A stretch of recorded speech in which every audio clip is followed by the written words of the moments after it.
You'll see there's a clutch pedal, a brake pedal, and at the top of the steering column, a selector for an automatic. Reverse, low, neutral, drive. What the heck is that? Hey, Steve Mignani here doing the junkyard crawl at Bernardston Auto Wrecking in Bernardston, Massachusetts with the 1953 DeSoto Firedome. Now, if you don't remember what the heck a DeSoto is, well, if you saw the movie Happy Days, Richie Cunningham, the family had a DeSoto. And for a long time, it was kind of a joke mobile. Now, you got to remember that DeSoto was actually made between 1929 and 1961 and was a pretty heavy selling line for Chrysler Corporation. And in fact, in 1953, when this was built, DeSoto was enjoying its 25th anniversary. 1953 was the second year for the available Firedome V8. And you can see the V on the front of this thing telling us this thing was born with the 276 cubic inch, 160 horsepower Hemi Firedome V8. 53 was also the final year for something called the DeSoto Power Master, which was a 250 cubic inch inline six with just 116 horsepower. Which one do we have here? Well, it should be a Firedome and it's gone. Okay. Now, the DeSoto Hemi is not to be confused with the Chrysler Firepower or the Dodge Red Ram. It was a mid-sized engine, and in fact, it was its own beast. The only thing that interchanged with Chrysler and Dodge Hemis was the oil and the coolant, seriously, and the spark plugs. It was actually a mid-sized engine, nothing wrong with it, good little engine, but it wasn't really supported by the aftermarket in the way that the Chrysler Firepower was. And again, these things started out at 276 cubic inches, but again, 160 horsepower versus 115 out of the lesser 250 cubic inch inline six, which was a flathead. Now this is gone here, but we can see where it once lived, and the firewall in this thing, we can see that pale robin's egg blue still on the firewall with that white sticker, a little paint marker. That's a template. A paint stamp, paint, okay. And that would have been inspector number 18 applied upside down, because quite often these bodies were every which way but horizontal when they were being made and moved down the line. But probably Mr. number 18 stamped that on there just randomly. But nice firewall. The rest of the car, not so much. But something we see on this thing right here, second year for DeSoto Hemi V8, is a form of cold air induction. This scoop is not an ornament. It actually functions. These grates go right through to the backside where they're wide open, and the air would be directed toward the top of the oil bath air cleaner. So functional, I won't say ram air, but kinda, sorta. And it was standard equipment. And of course, later in Mopar land, the air grabbers, the shakers. But here we have it, 1953. Now this one here has something kind of cool at the front. And if you own a custom Mercury, a lead sled, you'll know about the DeSoto grill. These 10 teeth were classically adopted and put on other vehicles. In particular, a lot of lead sled builders take these teeth right here, remove them from DeSotos, and put them onto any number of other types of vehicles. But here they're totally bone stock. What a bizarre look that is, this angry mouth coming down the road. And this ain't plastic, that's metal. That ain't coming off, you know, pretty rugged stuff. And let's keep walking here. And again, 1952 was the first year, 53 the second year for the DeSoto Firedome V8. And when you got it, you flaunt it. There it is right there, the V8 logo right there. And that was the big, big deal. And again, 53 was the final year for the Power Master 6. From 54 to 61, DeSotos were all V8 powered. This one here is the optional lowrider suspension. This is right there where the frame rotted and collapsed, kind of nice. I can scrape this one for real. Inside, this one is a four-door sedan, not a hardtop. Bench seat across all the way. Steering column, space-age tripod instrument cluster, nearly flat floor tunnel. It could be larger, put it like that. A nice flat floor, not much of a rise here, easy entry and egress, as they say in Car and Driver magazine. And something interesting too and new for 53 was these integrated quarter panels right here. 1952 back, this would have been a bolt-on panel, but again, for a more of a piece look, for 53, DeSoto went to a one-piece quarter. Now, the only downside here, the insurance industry made a point to say that if this car gets smacked right here, the whole quarter panel has to be cut away and welded back in, whereas the bolt-on quarters of 52 back were a bolt-on affair. Just saying. Now, at the back of this, again, if you gut it, flaunt it.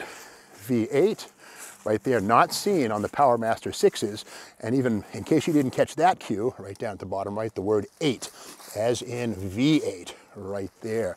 Let's take a peek inside the trunk. Okay, yeah, this is the semi-automatic transmission. Now, this is a manual 3-speed with an overdrive solenoid right there. but there was an automatic function. We'll get to that in a second. But before we do, look at the parking brake. This thing right here, that's not a wheel drum. That's actually the parking brake for the drive shaft.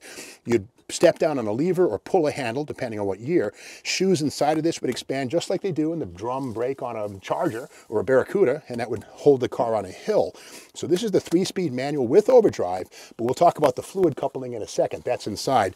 And here is a hubcap from this car, and that is Hernando DeSoto, the Spanish explorer who helped to discover the New World. I believe he came into Louisiana, and these are the hubcaps on this car, and of course the namesake for DeSoto. Speaking of hubcaps, we play the hubcap game, and one of our regular viewers, Marty, right here, guy from California, says, "Hey Steve, do you have a hubcap like that?" The answer is yes. Dale here at Bernison Auto Wrecking, call him at 413-648-9300. Talk to Dale. Marty, he's got your hubcap. Just saying. Okay, let's get back to the tour. Here again, we have the integral quarter panel with the factory lightweight package right here. Very nice. Lightens the car up. Better fuel economy that way. Just kidding. Back seat, pretty commodious. And again, traces of that robin's egg blue paint showing through on the inner parts that have been sort of protected. And let's get back into the history of DeSoto.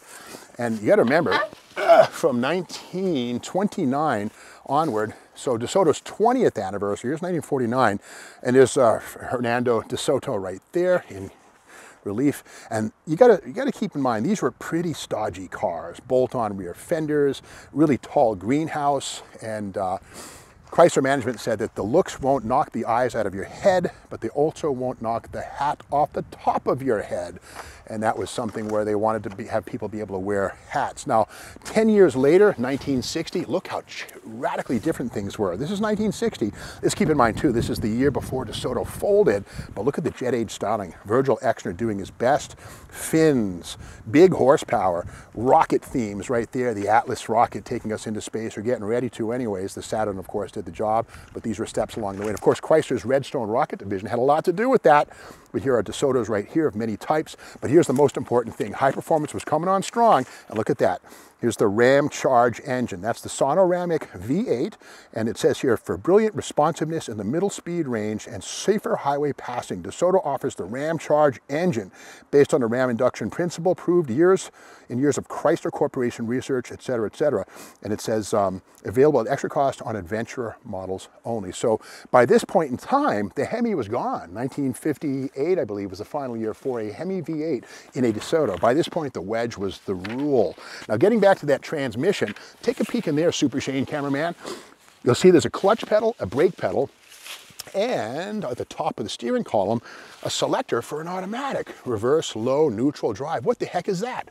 Well, that is the tip-toe shift semi-automatic, $237 spent, and it had a fluid coupling in front of that 3-speed manual with overdrive we saw in the trunk. The fluid coupling would allow you to come to a stop at a sign or a light and not step on the clutch. You could basically just sit there, and then when you wanted to leave, you just give it gas and away you'd go. The fluid coupler would do the job. Now, the only thing is that fluid coupling was slippery. It made some heat. It wasn't necessarily a bad thing, but it wasted fuel and killed acceleration. But the whole thing was, in the early 50s, the immediate post-war years, Detroit car makers are going after female drivers. Now, here's the thing. Before World War II, ladies drove cars, but they had to know how to drive a stick shift. That was kind of the thing, you know? So after World War II, the big three really ran toward fully automatic transmissions with various steps along the way so that anybody could drive a car, male or female. Didn't have to know how to drive a stick. And a lot of ladies learned how to drive cars with automatics. Now, this was a semi-automatic as Chrysler Corp was making its way toward the torque flight, which would come along a few years later. Let's have a peek at the front wheels on this thing. And again, here's that magical V8 right there. And again, second year for the mighty Firedome V8 right here, DeSoto. Now, if you like this video, be sure to subscribe to the Steve Maggs YouTube channel and ring the bell. That way you'll be informed when the next video comes out, which is tomorrow morning. And also remember that on our channel playlist, there's like 300 or 400 videos from Diamond Rios to Saab Turbo Convertibles to Pontiac GTOs. It's all there. You can watch them now if you want to for free. Well, we'll see you tomorrow with more Junkyard Crawl.